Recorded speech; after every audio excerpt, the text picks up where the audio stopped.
During a raging typhoon, I intercepted my guy from darting beneath a billboard to rescue his first flame. In the next split second, the billboard came crashing down, pinning the girl beneath it. I couldn't evade the shattered glass from the broken window in time, leaving a permanent mark across my face. The girl ended up with both arms fractured, and her dreams of becoming a pianist were crushed. Devastated, she took a leap from a high-rise building. As for me, that scar on my face stayed forever. Fast forward 2 years, my boyfriend popped the question, and I was all in. But during our honeymoon, he shoved me off a cliff. As I was fading, he whispered in my ear, "If you hadn't stopped me, Emily wouldn't have died. You got what you deserved." Overcome with bitter resentment, I passed away. Then, I found myself back on that stormy day. The wind was so fierce I could barely keep my footing. The sounds of buildings collapsing were everywhere. I was gripping an arm tightly. It was Jake, my boyfriend. Not too far off, a girl in a white dress was struggling under a street lamp, screaming for help. Recognizing the scene, it hit me. I was reborn. In my previous life, before the typhoon hit, I had stocked up on supplies at home, waiting for Jake to come back from working overtime. When the storm hit, I couldn't reach Jake by phone and started to freak out, so I went downstairs. But then I saw something that left me speechless. He was leaning against the wall, calling out to Emily. Emily was his first love. I thought she had moved abroad after their breakup. What was she doing here? Emily was clinging to a lamppost, her slender frame swaying in the wind, like a delicate flower about to be crushed. Later, I discovered that Jake wasn't working late. He was picking up Emily, who had just returned. He wanted to find her a place to stay, but the typhoon hit too suddenly, hotels were shut down, and Emily had nowhere to go. Jake had to bring her to our place. As soon as they reached downstairs, a gust of wind blew Emily away. She barely held onto the lamppost. Seeing the sign above teetering to fall, Jake was desperate to save her. At that moment, I dashed out and instinctively blocked him, worried he'd get hurt. That tiny delay made the sign collapse, crushing Emily. I couldn't dodge the falling glass shards from the shattered window above, slicing my face from eyebrow to jaw. Through the intense pain, with blood streaming down my face, I watched Jake frantically yell Emily's name. The typhoon caused chaos, destroying property and injuring many. Emily was the worst hit. The falling billboard shattered her hands. They had to amputate them. For a pianist, this was the end of her career. A month later, utterly despondent, she jumped off a building. The day she died, I was concerned about Jake, but he seemed chill, saying life and death are fate and there's nothing to be done. I sensed something was off but trusted him and didn't dig deeper until 2 years later when he pushed me off a cliff. I broke countless bones, my body racked with pain, bleeding everywhere, unable to move. As I lay dying, Jake stood over me with a coldness I'd never seen before. If you hadn't stopped me, Emily wouldn't have died. She must have felt so hopeless back then. Now it's your turn to feel that. You got what you deserve. Waking from the memory, I heard glass shattering above and saw the sign above Emily swaying dangerously. Jake was shouting her name. I suddenly released Jake's hand. As he rushed towards his first love, I turned and ran to safety. The sounds of glass breaking and the sign falling mixed with screams behind me. I sped up, not looking back. It wasn't until the typhoon subsided and people began to come downstairs that I nonchalantly called for an ambulance. Because Jake risked his life to save her, Emily only sustained minor injuries. But Jake ended up with a broken spine and nerve damage. He could never stand again. While Jake was out cold, I sat by his bed, reflecting on our past. We worked at the same theater. He was tall, handsome, and a talented star performer. I was a stage planner. We were just co-workers until he fell ill during a show and passed out. Everyone else was busy, so I took him to the hospital and looked after him for a few days. After that, we grew closer, occasionally chatting outside of work. One day, he suddenly confessed to me. He said I was gentle and caring, someone easy to like. Based on what I'd seen, he seemed cool. I had a bit of a crush too, so I agreed. A year into dating, I was having dinner with his friends. I excused myself to hit the bathroom, and when I came back, I overheard them talking about a girl named Emily. Emily was Jake's ex and first love. They met at the same university, both in the arts, Jake in dance, Emily in piano. They were a perfect match until Emily went to France for her career and cut off contact, leading to their breakup.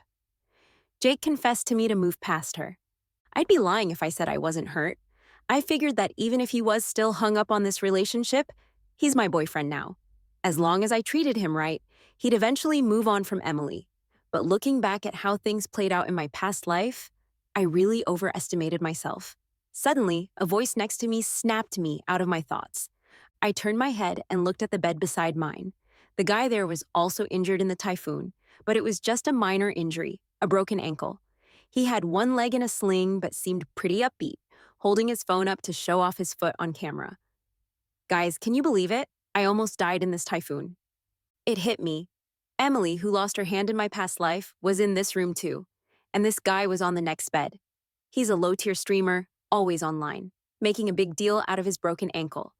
After Emily's tragic jump, he even streamed the whole thing, milking it for attention. The guy has no limits. I pulled up his stream. There weren't many viewers, just a handful of random comments. I smirked. Just showing your broken foot ain't gonna draw crowds. Let me help you with that. I immediately started crying, resting my head on Jake's bed and sobbing softly. My crying caught the guy next door's attention, and he quickly pointed his phone towards me. Hey, what's wrong, girl? Why are you crying? My boyfriend. He's never gonna walk again because he saved someone. Wow, your boyfriend's a hero. I wept, sniffling. He was working overtime and came home during the typhoon. I went downstairs to meet him and saw him risking everything to save someone. The guy next door paused, suddenly remembering something. Oh, I remember. He was brought in with a girl, too. He got hurt saving her, right? I think she's in the room next door, he said, eyes lighting up with curiosity. So what's the deal between your boyfriend and that girl? I clenched my skirt, lowered my head, bit my lip, and let the tears flow silently. He caught the hint, covered his mouth, and whispered to his audience, Guys, I think I stumbled onto some juicy gossip here. With my head down, he couldn't see my silent smirk. Hero saving a damsel storylines always grab the public's attention, and once there's news like this, it catches fire fast. Internet sleuths are relentless, and they'll soon dig up the truth about the hero and the damsel. By then, their actual relationship would be out in the open. Running to save someone is undoubtedly commendable, but secretly meeting up with your ex and leaving your current girlfriend in a Category 5 typhoon? What then? I'm really curious to see how this unfolds. Emily, who had only suffered minor superficial injuries, soon regained consciousness. She was shocked and saddened to learn Jake would never walk again because he saved her, and she broke down crying at his bedside. Naturally, that got streamed too. I played my part well, the sad but quietly resilient current girlfriend, until Jake's parents arrived from out of town. They cried as soon as they walked into the room, mourning their only son who had a bright future but was now ruined. While crying, they also scolded me. It's all your fault. Why didn't you stop him? If you'd stopped him, this wouldn't have happened. I stayed silent. After Emily's death in my last life, Jake claimed he didn't care, but turned to heavy drinking for a while. His parents saw their son spiraling and turned their anger on me for stopping him from saving someone, blaming me for his state. They said I was selfish and not as selfless or kind-hearted as Emily, and if I were in danger, Emily would never have stopped Jake from saving me back then. I felt guilty and said nothing in my defense, but looking at the current situation, I hadn't stopped him from saving anyone this time, yet still ended up in a bad spot. Emily was crying too, apologizing while she cried. Jake's mom slapped her without a word. You left him for a better future abroad. Why couldn't you just leave for good? Why come back and string him along, causing him to end up like this? What about my son's future? You're just a curse. Jake's dad sighed heavily, tears in his eyes. Son, we told you to cut ties with this woman, but you didn't listen.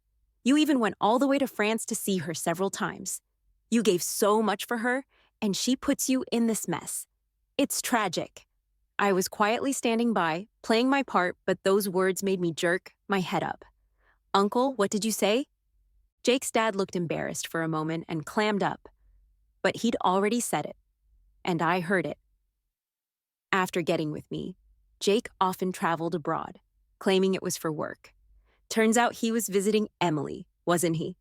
And his parents knew all along. I was the only one in the dark. Haha, funny. Emily, her face swollen from the slap, haha, funny. Emily, her face swollen from the slap, kneeled and cried, pleading with Jake's parents. Uncle, Auntie, Jake is like this because of me. I'm sorry, I'll stay by his side and take care of him. Saying it like that, full of emotion and righteousness, as if she wasn't the one who abandoned her long-term boyfriend for a brighter future. I glanced over at the guy next door, still sneakily filming, noticing he was focusing the camera on me. I quickly put on a heartbroken expression, tears falling as I quietly left the room. Once outside, I checked the stream. Some comments were empathetic, talking about how tragic this love story was. But some folks were more clear-headed, posting, as if, these jerks deserve this outcome. What about the girl next to them? She's the real victim here, betrayed by scumbags. What did she do wrong? Screw them. Let those cheaters be stuck together.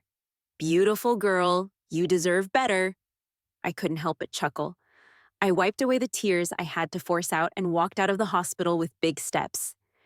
Yeah, those two were a match made in heaven. They should spend their whole lives together. I hadn't been to the hospital in days. In the meantime, Jake's parents called me a couple of times, even blaming me for not visiting him. I can only say their nerve is unbelievable. I dragged it out until Jake woke up. Then, I finally took my time and went to the hospital. Jake was lying in bed, pale-faced. Even in his wrecked state, his eyes were full of pain and loss. Only when he looked at Emily did they fill with softness and relief. Emily had cried for days and was still crying. It's my fault. If it wasn't for me, you wouldn't have...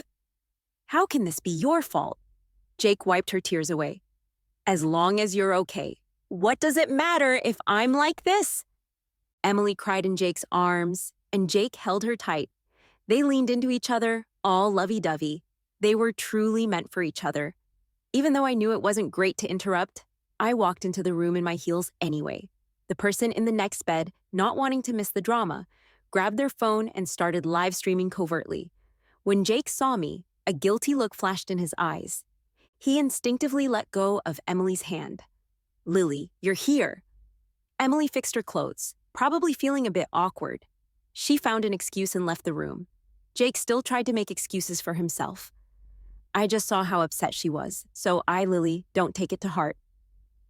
At this point, he was still lying to me. I pinched myself secretly, forcing tears to well up, then broke up with him. Jake's expression turned ugly, fast. What, now that I'm ruined, you're just gonna ditch me? I pinched myself pretty hard. It hurt so much tears just poured out. Am I leaving you, or are you leaving me? Jake, in the 2 years we've been together, I never asked about your past love life. Always trusted you. Yet how did you treat me? You'd say you were going abroad saying it was for work, but it was to see her. The day of the typhoon, you said you were working late, but your late work was picking her up from the airport, planning to bring her to our home. Jake looked embarrassed and even a bit angry. You're overthinking it. There's nothing between us. Can you not make a scene? I'm overthinking, making a scene? I pulled out my phone and showed him Emily's Instagram. Take a good look at what she posted.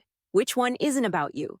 You spent birthdays with her, went on vacations with her, saw her performances. And this photo, your French kiss with her? How was that? Jake's face grew more and more troubled, with no way to argue back. He fell silent. In my past life, I didn't realize until I was dying why he hated me, yet still wanted to marry me. I was an only child. My dad was the chairman of the Provincial Writers Association. My mom was a retired national-level actress, and the drama group's head wanted me to take over. Jake could gain a lot from being connected to my family for his career, not to mention my parents doted on me, bought 3 houses in the capital, all in my name, and their future assets would go to me. Even if he hated my guts, Jake wouldn't let me go. He wanted to leech off my family till they were dust. Thinking about all this, my tone inadvertently turned cold. For her, you risked everything, even your life, to save her. I realized I could never reach you all my life. So why should I cling to you? Jake's fists clenched and unclenched. Finally, he squeezed out, I'm sorry, but could I get another chance now? I picked up my bag and turned to leave. Before I left, I noticed the extremely excited face of the guy in the next bed. Take this juicy story and run with it. Don't let me down.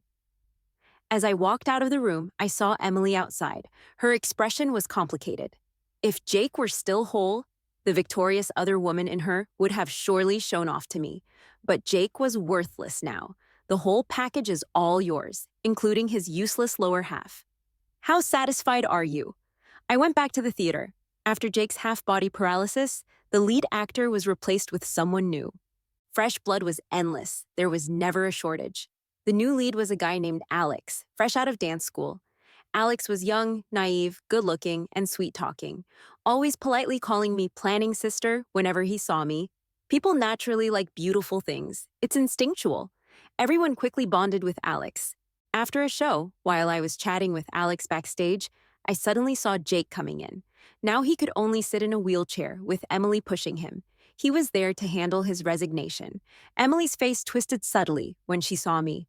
A little hard to notice, showing dissatisfaction. I ignored her and Jake, continuing to chat with Alex about upcoming performance plans. Jake suddenly interrupted us. Sophia, who is he? How is who he is any of your business? My reply made Jake's face turn sour. He stared at Alex, full of undisguised hostility. Alex scratched his nose, clueless as to how he'd offended this person. The director then showed up. I had already told the theater folks the reason for my breakup with Jake. Everyone knew Jake had been two-timing me, and no matter how close they were with him before, no one was fond of him now, especially the director. He was a friend of my father and always looked after me like I was his kid. He was in a funky mood for days after finding out about Jake's betrayal. If I hadn't stopped him, he'd have stormed into the hospital to tear Jake a new one by now. While handling the paperwork for Jake, the person said to him, even though he couldn't stand now, "Don't give up, keep up rehab, and maybe one day you'll be back on stage." It sounded encouraging, but there was an undercurrent of sarcasm. After all, even the doctors had said that the chances of nerves healing were almost non-existent. The director's hollow reassurance was a real stab in the heart. After finishing his resignation paperwork, Jake didn't leave right away. He sat there watching the actors rehearse on stage. A young, energetic guy had taken his place, pouring his heart and soul into the performance. The spotlight in everyone's eyes was on him. When rehearsal wrapped, the staff gave him cheers and applause, which once were all for Jake. I took a glance at the audience and saw Jake looking pale, his hands gripping the blanket on his lap tightly. Emily looked at Jake. Her eyes were filled with clear guilt and pity. This version of Emily didn't have the experiences of her past life, so she didn't realize that her look was like a sharp knife for someone suffering like Jake. Jake closed his eyes for a moment and then spoke. "Emily, let's go." Emily agreed and wheeled Jake away, leaving the world that used to be his behind. I smirked. I wondered if he regretted risking his life to save someone back then. As performances increased, I got even busier. On a rare day off, I finally caught a break and met up with my best friend Clara at a cafe.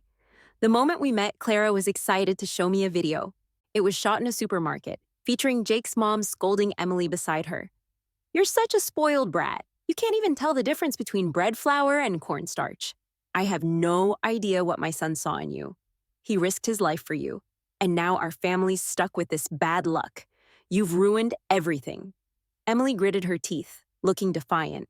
Since birth, she had been pampered by her family, only touching piano keys, never having done chores. So how could she know such things? She was used to being pampered and rarely got scolded by her parents. But Jake's mom scolded her constantly, and she couldn't stand it. So Emily stood her ground and argued back. The two of them went at it, neither backing down, drawing a crowd. Clara was among them, grabbing the best spot to watch and film it all. She was thrilled to show it to me. Honestly, it was kinda amusing. In a past life, Jake's mom always said I wasn't as good as Emily. Now with me and Emily switching roles, she still doesn't seem satisfied. Clara leaned in close. "You know that Emily chick is something else. She dumped Jake and ran abroad. And Jake still can't forget about her. Totally whipped. Yeah, he was definitely devoted. Talking about Jake now brought no feelings for me, no waves at all. If he had feelings, I was fine with letting him have them. But who knows how long the person he traded the rest of his life for would stick around. That's uncertain. One day after work at the theater, as I was about to leave, Alex suddenly appeared in front of me. He had his hands behind his back, ears a bit red, looking very suspicious. "What's up?" I asked. "Do you have something to say?" Alex hesitated for a moment, then brought his hands forward, revealing a bouquet of sunflowers, my favorite. "Well, I just wanted to ask if you're free tonight. I'd like to treat you to dinner." "What are you trying to confess to me?" I said directly, which made Alex turn beet red. He looked at me for a long time, then nodded with reddened cheeks. Young guys are so naive, unlike me, whose heart is as old and worn out as a dog's. I don't get flustered in these situations. If I were a few years younger, I'd probably say yes right then. Everyone loves pretty things, and I'm no exception. The hormones would have made me want to drop everything and dive into love. But I'm not that young girl anymore. I've lived twice and actually died once. So the passion from back then is long gone. I still appreciate beautiful people, but now it's just for looking. I politely turned him down, watching the light fade from his eyes as he walked away sadly. After watching him leave, I turned my gaze to a shadowy corner. There was a wheelchair there. Jake had been there for quite a while. Lately, he would sneak into the theater through the back door. He often hid in unnoticed corners, looking at the able-bodied actors with envy, sometimes even jealousy, as they moved and shone on stage. That stage used to be his too. I turned away, ready to leave. But Jake called out to me. "Why didn't you say yes to him? Why does it matter to you whether I did or didn't? Did you say no because you still have feelings for me? The nerve of this guy, cheating was your choice. Betrayal was yours, and you repeatedly lied to me. You're practically a bad person. Why would I bother holding on to feelings for someone like you who gave you that kind of confidence?" Jake's face turned sour at my words. "And why are you out here alone? Where's Emily?" Jake suddenly dropped his head and went silent. I knew why. In her past life, Emily lost both arms. She couldn't even take care of her basic needs. Emily was always proud of her looks and talents, but she lost all of that.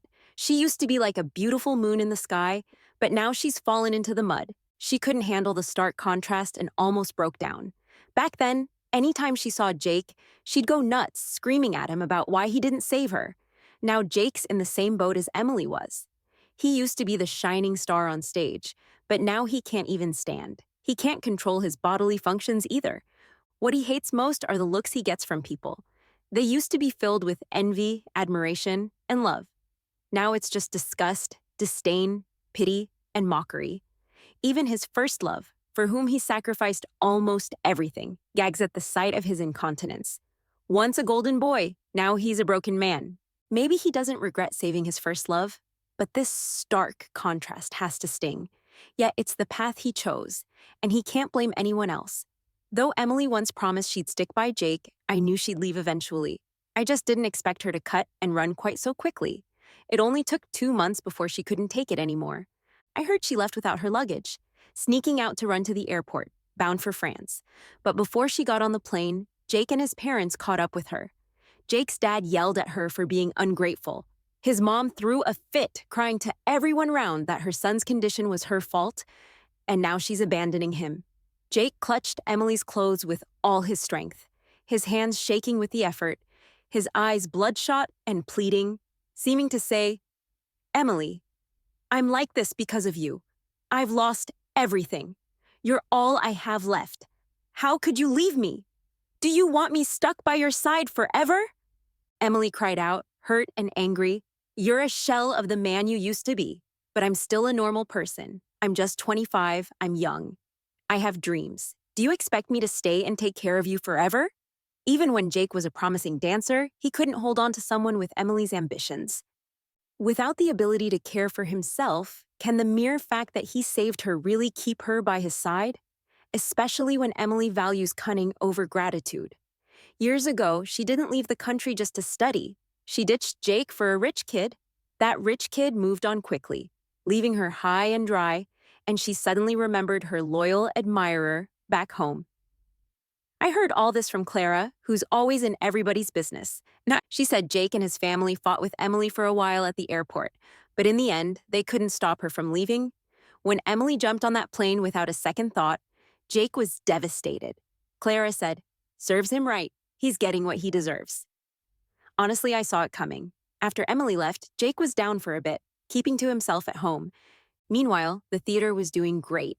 I took our dance troupes to a few international competitions, and we did really well. During this time, Jake called me a bunch of times. I knew what he wanted to say, yet I didn't want to hear it. So I just blocked his number. After traveling all over, when I returned to the theater, my colleagues told me, Sophia, he's shown up a few times looking for you, like a ghost that won't let go. After work, as I stepped out of the theater, there he was, wearing a white shirt, sitting in his wheelchair at the entrance. My eyes landed on that white shirt. I bought that as my first gift when we first started dating. On a business trip to London, it was a designer piece, subtle but elegant and pricey. I thought he'd look great in it. When he got it, he thanked me, but never wore it. He didn't even fold it properly, just stuffed it in the closet. Later, when I browsed Emily's Instagram, I saw a post of hers with a designer making a custom suit for my love. He looks amazing. Next to it was a picture of Jake in a suit watching the sunset with her. I remember that suit. He wore it when he got back from a trip, sent it to the cleaners after, and wouldn't let me touch it to iron it. I didn't know it was from Emily and wondered why he treasured such a cheap-looking suit, but back then, I didn't realize it wasn't about the suit. It was about who gave it to him. Like that white shirt hidden away in the closet, I was never valued. But to my surprise, he put that shirt on now. Pushing his wheelchair, he rolled over. Now he could only look up at me. Sophia, I know now. I shouldn't have treated you like that. For the sake of what we had, can you give me another chance? I stayed silent, just watching him lower his pride, begging as he lightly tugged at my sleeve, just like when he begged Emily to stay. But I felt nothing. A crowd gathered, whispering like I was some heartless villain. Well, you've learned to use your situation to your advantage, I said. But do you really think it's gonna work? Jake's face froze slightly. Then he slowly lowered his hand. I had a dream, he suddenly said. In the dream, it was that stormy day again. You were trying so hard to hold on to me that you got your face cut by falling glass. She lost her hands and ended it all, and your face was scarred. You saved me, but I was disgusted by your appearance. And then I pushed you off a cliff. Remembering my past life, the hatred I'd kept buried for so long began to boil over again. I let out a cold laugh. You only want me back because you can't handle Emily leaving. Just want me as a stand-in. I fell for it once, but not again. I looked down at him, slowly leaned in close to his ear. And what makes you think I'd give a murderer a second chance? Jake's eyes trembled. You had that dream too. For me, it wasn't a dream. I stared straight into his eyes. I don't even know how many bones I broke, bled too much. It was really cold at the bottom of that cliff. You guess how long I struggled after you left before I finally died? Jake's face turned pale, bit by bit. He muttered, So, that's why you didn't save me this time? I nodded. Yep. His eyes turned red, tears flowing down without stopping. He shook uncontrollably, apologizing over and over. But what good are apologies? I glanced at his legs, now wasting away, and said calmly, All I can say is, you deserve the fate you're in now. I gave him back his own words. I turned and walked towards the garage. Jake tried to follow, but there were steps leading to the garage, and his wheelchair couldn't get down. He could only shout my name, initially pleading cautiously, then nearly desperate, and finally screaming in rage. He was completely broken, but I felt incredibly calm, not looking back. I knew Jake wouldn't just accept it, and sure enough, he didn't. He posted a video online, showing his once hidden disabled body. He talked about how glorious his past was and how miserable his present is. The reason for his injury? He saved a girl. He portrayed her as ungrateful, just leaving without any thanks. Of course, he didn't forget to mention me, talking about how his ex-girlfriend just turned and left without hesitation when he became useless. Jake hoped to use online opinions to guilt Emily and me. But Emily's abroad, and nothing from back home could affect her. As for me, I didn't need to defend myself. Because Jake, being the fool he is, didn't know he'd already been exposed on someone else's camera before. He thought netizens would bash the gold digger in me, Little did he know, his video was quickly met with a flood of insults. Cheater, blaming your ex for leaving after you cheated. You brought this on yourself. Blaming others is laughable. Is his internet down? Doesn't he know we've already seen his true colors? I bet Jake was bewildered seeing those comments. Thanks to him paying to boost his video, an old live video by another creator that once spread in a small circle suddenly went viral, rocketing to trending topics, making sure everyone knew the story. His plan to use online outrage against me failed spectacularly, tying him up in his own web. Buried under insults, he had to delete the video and lay low for a long while. His parents did come looking for me a few times. At first, they pleaded pitifully, begging me to go back. Later, they resorted to cursing and threatening, even disrupting our theater shows. Eventually, after the head of the theater and actors couldn't take it anymore, the police were called and they were detained for 10 days, finally calming down. Jake showed up again 3 months later. He was a completely changed, pitiful wreck, gaunt and ghostly. He constantly lurked in the shadows, watching me around the theater. Clara noticed too when she came by. She shivered, touching her goosebumps. Geez, he's creepy, Sophia. I've heard some people develop mental issues after major accidents. Who knows what he might do? Be careful. He looks real spooky right now. I chuckled and assured her. Even without his disability, Jake was a dark person. Such people are always dangerous. How could I not be on guard? I started being cautious, avoiding isolated places, even moved to a new place with extra locks and several cameras. But I never expected Jake to be so gutsy. During a theater rehearsal, a fire suddenly broke out in the backstage area. When people discovered it and tried to escape, they found both front and back doors locked with new keys. No one knew who or when they were locked. The director had already called 911.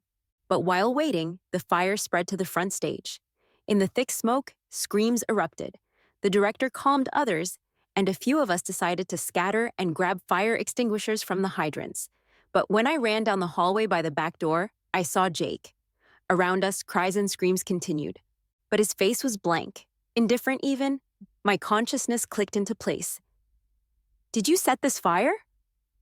I did. I can't stand, dance, or have a future anymore. Why should I be a ruined man while they get to walk rosy paths? His face twisted, gaze hard on me. If you had stopped me back then, how would I have ended up like this? Other men make mistakes too. Why nail me to this shame cross? Why not forgive me? Why hate me so deeply, Sophia? You're just like them. You all deserve to die. How ridiculous. You killed me so brutally and have the nerve to ask why I don't forgive you. Just because your life's ruined doesn't mean you should ruin everyone else's. Ruin me. What difference is there between someone like him and a beast? I noticed a set of keys resting on his legs.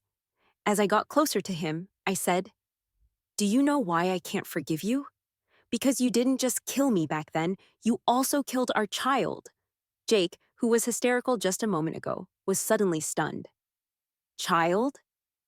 Yeah, it's been 2 months, I calmly told him everything. I planned to tell you this happy news at the end of our honeymoon, but I never got the chance because you killed me. You killed both me and our child. Someone like you doesn't deserve anyone's forgiveness. By the time I said this, I was right in front of Jake. He stared at me blankly. He could have had a happy family, the 3 of us living a beautiful life, but he destroyed all of it with his own hands. The smoke was starting to spread. While he was still dazed, I reached for the keys. But the next moment, Jake's left hand, which had been hidden under the blanket, suddenly swung out, holding a knife, ready to stab me. "It's all your fault. You forced me into this. Give back everything you owe me." We were too close, and his sudden outburst caught me off guard. I was prepared to take the blow just to grab the keys, but then someone pushed me away with force, and another hand knocked the knife away. I looked up at Alex, who had just saved me. "Sophia, you go unlock the door. I'll check the 2nd and 3rd floors to see if anyone's left behind." I nodded quickly and watched him go upstairs. Jake's veins bulged. He furiously maneuvered his wheelchair towards me, trying to snatch the keys. But the wheelchair got stuck on clutter, flipping over violently. Jake lay on the ground, trapped under the wheelchair, squirming like a helpless creature. No matter how hard he tried, He couldn't free his paralyzed lower body from underneath it. Smoke billowed around, and flames crept closer. The heat turned Jake's face ghastly pale, and he reached out to me. "Sophia, the fire's coming. Pull me out of here." I laughed as I stepped back. "Jake, people like you aren't worth saving." With that, I turned and ran. Jake's cries were desperate. "Sophia, save me! Sophia!" His shouts echoed one after another as I kept running forward, not looking back. As the fire was about to reach the main entrance, I sprinted over and opened the door. Alex also came down with 2 staff members he found on the second floor.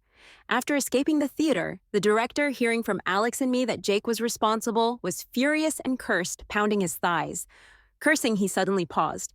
"Where's Jake? Indeed, where was Jake?" When the rescue team arrived, they put out the fire and pulled out a charred body from inside. In this fire, Jake was the only fatality. When Jake's parents heard the bad news, they were heartbroken and came to the theater with banners, demanding an explanation. The enraged director immediately presented backstage surveillance footage. The footage showed Jake bringing gasoline into the backstage several times while we were busy with rehearsals, eventually tossing a lit lighter. "You've got some nerve asking me for an explanation." "I should be asking you for one? Our lit lighter? You've got some nerve asking me for an explanation. I should be asking you for one. Our theater's losses. You must compensate." Jake's dad was dumbfounded. Meanwhile, Jake's mom resorted to her old antics of making a fuss. But this wasn't something complaints could solve. They had to sell their house to pay the debts and ended up living in a cheap rental. After the theater relocated and was rebuilt, my life got back on track. Though I declined several times, Alex kept pursuing me. I'd lost that youthful passion, focusing more on reality now. But this silly guy gets braver with every setback, like he's got a thick skull. He won't give up unless he hits a dead end. And even then, he'd break through it to keep going. I talked about him with Clara over Hot Pot, saying, "Does he also want to eat up everything I have like Jake did?" Clara burst into laughter. "You didn't know? Know what? Alex's family owns several public companies. He doesn't need your little bit of money." My bad. Turns out there was a real big shot right by my side. Honestly, I planned to be single and fabulous forever. But a change happened a year later. Another typhoon hit. This one was just as strong as the one a year ago. Unfortunately, I was stuck at the theater due to work. When the typhoon reached its peak, the window on the second floor shattered. Alex arrived just in time to witness the glass explosion. He instinctively shielded me and guided me to a safe corner. Once we reached safety, I noticed his back was covered in cuts from the glass. But he didn't care about himself. He was primarily concerned if I was hurt. At that moment, I thought maybe we should be together. Despite being hurt before, deep down, I still hoped for someone who genuinely prioritized me. So far, Alex seemed to be doing okay. After the typhoon passed, I accepted Alex's 7th proposal. On the day I agreed, the silly guy gathered his friends and had them all excitedly calling me sis-in-law. A childish behavior? But I didn't dislike it. Not long after, Clara and I went out to eat. Emily was his first girlfriend. I heard she went abroad after they broke up. "How come she's here?" I paused, surprised to hear about her again.